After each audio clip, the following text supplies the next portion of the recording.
உலகத்தில் வாழ்கிற எல்லாருக்கும் ஒரு ஒரு கனவு இருக்கும். அந்த கனவை அடையணுங்கிற முயற்சி எடுக்கிறப்போ 1000 காரணம் சொல்லி கிவ் அப் பண்ணிட்டு போகிறவங்க மத்தியில் இவங்க எல்லாரும் எந்த சூழ்நிலையிலையும் அவங்க கனவை தொடர சூஸ் பண்ணியிருக்காங்க. அதுக்கான ஒரு எக்ஸாக்ட் பிளேஸ் தான் பேராலிம்பிக்ஸ். வெல்கம் டு ஐவன் ஸ்போர்ட்ஸ் டிவி.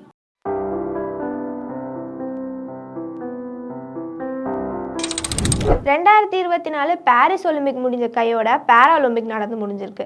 பிரான்ஸ் தலைநகரான பாரிஸில் ஆகஸ்ட் 28 தொடங்கி செப்டம்பர் 8 வரைக்கும் நடந்துச்சு. 170 கண்ட்ரீஸ்ல இருந்து 4463 பார்ட்டிசிபென்ட்ஸ் 22 ஸ்போர்ட்ஸில் பார்ட்டிசிபேட் பண்ணாங்க.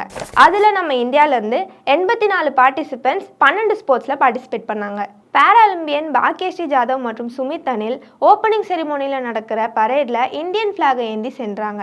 இது வரைக்கும் இல்லாத அளவுக்கு இந்தியா இந்த முறை நிறைய மெடல்ஸ் ஜெயிச்சிருக்கு. 7 தங்கம், 9 வெள்ளி மற்றும் 13 வெண்கலம்னு மொத்தம் 29 மெடல்ஸை ஜெயிச்சு ஹிஸ்டாரிக் பெர்ஃபார்மன்ஸ் கொடுத்துருக்காங்க இந்தியன் பேராலிம்பியன்ஸ். இந்த பெருமையில நம்ம தமிழக வீரர்களுக்கும் பங்குண்டு. 6 பேர் கலந்துக்கிட்டதில் 4 பேர் பதக்கங்கள் ஜெயிச்சிருக்காங்க.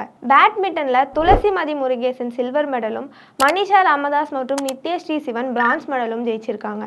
மென்ஸ் ஹை ஜம்பில் மாரியப்பன் தங்கவேலும் பிரான்ஸ் மெடல் ஜெயிச்சாரு.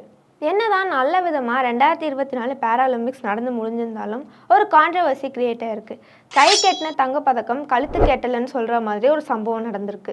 ஜாவ்லின் த்ரோ ஈவெண்ட்டில் இந்தியாவை சேர்ந்த நவ்தீப் சிங் 47.32 மீட்டர் ஈட்டி எறிஞ்சு சில்வர் மெடலுக்கு தேர்வு செய்யப்பட்டிருந்தார். இந்த நிலையில் கோல்டு மெடல் ஜெயிச்சிருந்த ஈரான் நாட்டு வீரர் சதேக் பேராலிம்பிக் கமிட்டி ரூல்ஸை பிரேக் பண்ணிட்டாருன்னு சொல்லி அவரை தகுதி நீக்கம் செஞ்சுட்டாங்க. இது நம்ம இந்தியன் பிளேயரோட லக்குன்னு சொல்கிறதா இல்லை ஈரான் பிளேயரோட அன்லக்கின்னு சொல்கிறதா? சதேக்கு கொடுக்கறத அந்த கோல்டு மெடலை அடுத்து இருந்த நவ்தீப் சிங்க்கு கொடுத்துட்டாங்க.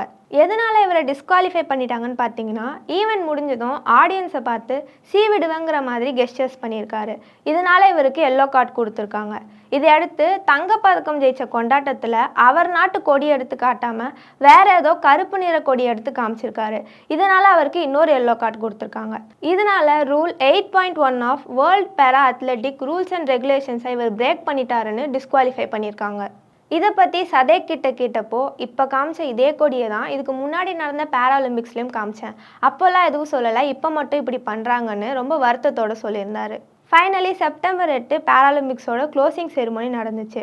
இந்தியன் கோல்டு மெடலிஸ்டான ஹர்வீந்தர் சிங் அண்ட் பிரான்ஸ் மெடலிஸ்டான பிரீத்தி பால் இந்தியன் ஃப்ளாகை ஏந்தி பரேடில் கலந்துக்கிட்டாங்க. ஸ்போர்ட்ஸ் பற்றின சுவாரஸ்யமான தகவல்கள் தெரியணும்னா ஐவன் ஸ்போர்ட்ஸ் டிவிக்கு சப்ஸ்கிரைப் பண்ணுங்கள்.